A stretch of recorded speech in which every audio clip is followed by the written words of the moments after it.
Today I have a very special guest by the name of Daniel Oba. He is the founder of Chat2Cars, which is an innovative app that is revolutionizing the way road users communicate with each other.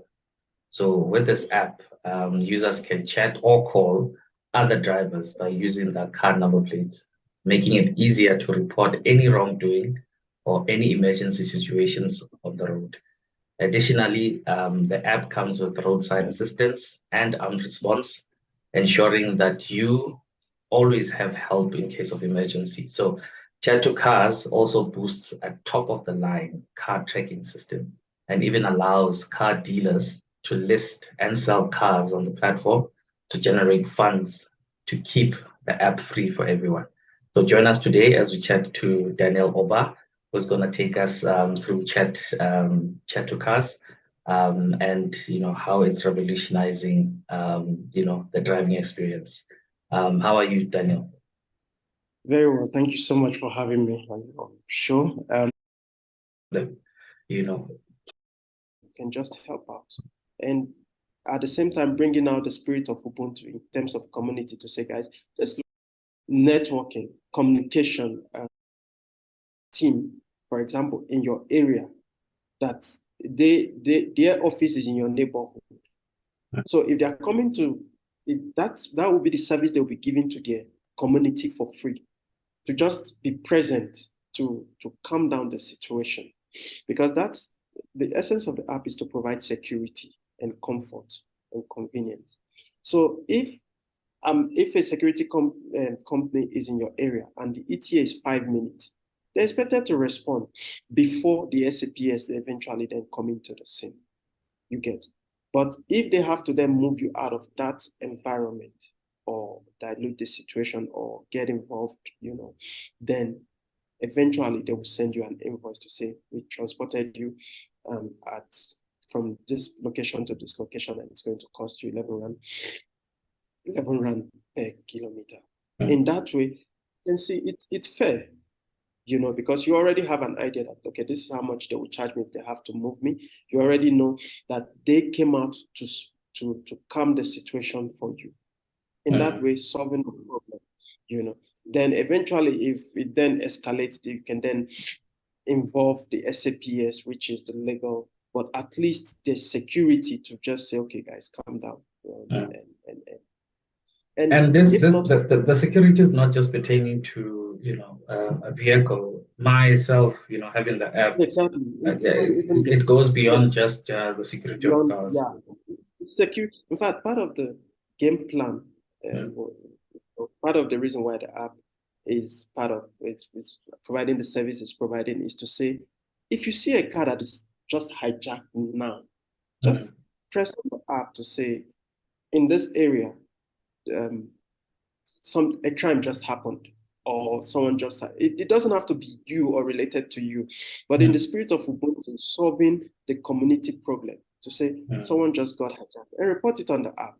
Now the app picks up your location. The closest security around there should respond. They don't have to engage, but at least let their presence before the issue escalates. If, for example, in the process of the hijack, a security company shows up and is armed, it might delay the process, you understand, while SAPS is coming to solve the problem. And that's what we felt that is a necessity for the community as a whole. And on TikTok, sorry, I'm going to point this out. On TikTok, someone commented something very interesting, and I want to mention it. The guy said, some ladies, and I'm not generalizing, some ladies don't want to date guys that don't drive.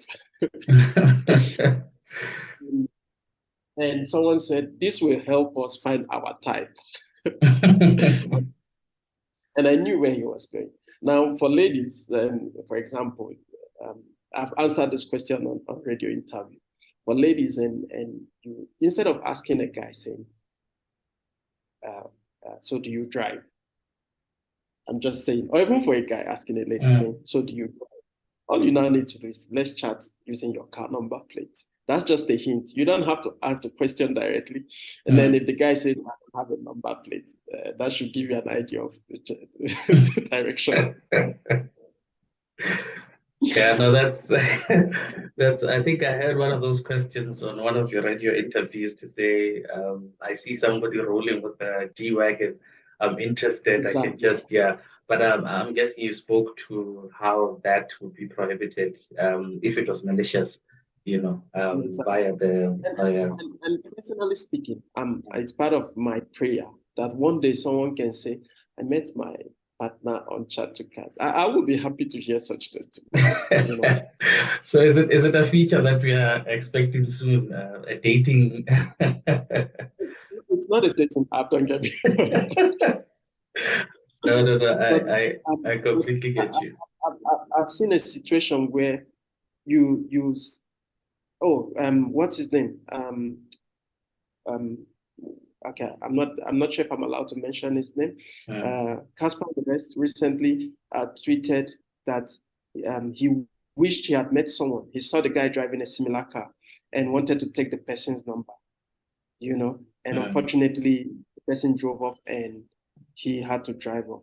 These are two guys that just wanted to connect. mm, But imagine where if both of them had the app, he could have then said, "Hey, you just drove past me now, and can we connect?" And mm, that could have established possible networking, possible business meetings, possible a lot of opportunities, around mm, that. Yes, the other person has the right to then say, no, I want to block this conversation or I want to delete it. And you can even report, you know. But we have seen possibilities of networking, communication. There's limitless opportunities in this communication bridge, there was something happened recently. I was in Maboneng and with a few friends, and, and someone's headlight was being pulled out in front of me. I was not armed, so I can't get into that yeah. environment. But imagine if I could have requested for armed response there. They could have, you know, intercepted the process. And in the process of them intercepting it or stopping it, I would then call or chat to the owner of the car to say, listen, please, I think your attention is needed next to your car. So you can see that the possibilities are limitless. Mm. It But doesn't really. here's another possibility that I wanted to sort of engage you on, is that obviously there is data around locations of where these incidents happen. We sort of get markings on the road that say this is a hotspot for hijacking. This is that type of data. What are you Yes. looking to do with it? Are Okay. you looking to share it with So, authorities? Are you looking what in, sort of ideas do you have insurance around it? company, insurance companies already, if you have your basic normal tracker, when you get into some certain areas, they send you a message or a warning to say you are now approaching those data. We don't mind sharing them with the authorities, Mm, but at the same time, it's not providing that needed solution that you need at that point in time. I mm, mean, if you're being hijacked and you've been warned that this environment is high risk or whatever, mm, yes, you're already there when you got the message and it's happening to you. It's not providing a solution. Yes, you've been warned at this area, but if it's a place you needed to go, yes, you're at a higher alert. Sharing those data with pleasure. But what are we doing to solve that problem? Warning is mm, not enough. But do we want that environment permanently then to be recognized as a danger zone? No, it needs to be solved. Why are we not putting security companies there? Why are we not, making it a hotspot for the police to always be on the lookout in that environment? So we're not just taking the initiative only of providing the data, but we're providing the solution to say, um, even if you are there and it's happening, then somebody can report it or you can report it or anyone can just help out. And at the same time, bringing out the spirit of Ubuntu in terms of community to say, guys, let's look out for one another. Let's support one another. Let's encourage one another. People are not that bad. It's just that mm, the crime rate is not so high that everybody is now conscious. I mean, I've seen, there was a day I was driving on the highway and I saw an elderly person. And part of me was like, Daniel, stop and give this lady a bit. But you don't know what's what's after that? Yeah. So now, if people are stranded, nobody comes to help. I mean, I've had flat tire on the highway. I've been packed up by a car, and nobody stops. Nobody, even you, wouldn't stop for me. Yeah, because you never know whether it's You don't know it's what a they're safe going thing to through. do or not. Yeah. So, what are we doing to provide that solution now? What are we Mm. doing? If in the community, a tow van less than with an ET of 5 minutes can then solve my problem, that automatically solves the problem for the community. Mm. So this is not just for me. This is not just for me and my friends, but I want us to provide a solution as a community to help ourselves and proudly our own product to say, guys, no, we have a problem at hand. What are we doing to solve it? And I'm being very sincere at this point in time to say, we are even open to suggestions around the app to say, Daniel, why don't we add this or remove this or take this in, such that it's meeting everybody's need at the same time, providing security, providing safety, comfort, and convenience and affordability. Because not everyone can afford insurance, and this is true. Not everyone can afford it. In as much as you're saying the person should plan wisely, manage your finances, but having a car is a necessity, it's not a luxury. And now you're telling me to have more things because I have a car. I partly disagree. So how then do we provide the service that everybody is benefiting and encouraged to use, and also it's affordable? Yeah. I think in a nutshell, I've learned quite a bit about the platform and area of issues it's trying to solve. It's not just about calling a number plate, but it's that suite of services, that actually make it stand out collectively. So I am really fascinated about the app, and I'm really, sort of keen to see the growth and its potential in the coming months and years. And hopefully, as you progress and as there are more features that come out, you would be happy to share them with us on matlazana.com. I was happy to have this conversation with you, and thank you for honoring the interview as well.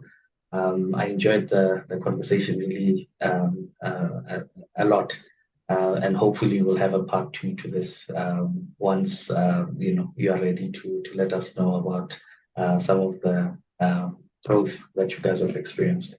Thank you so much, Danny. Thank you so much. You guys are doing an exceptional work, encouraging us that are startups.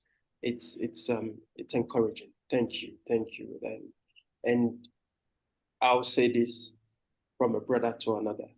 We need to bring the change we want to see. And thank you once more.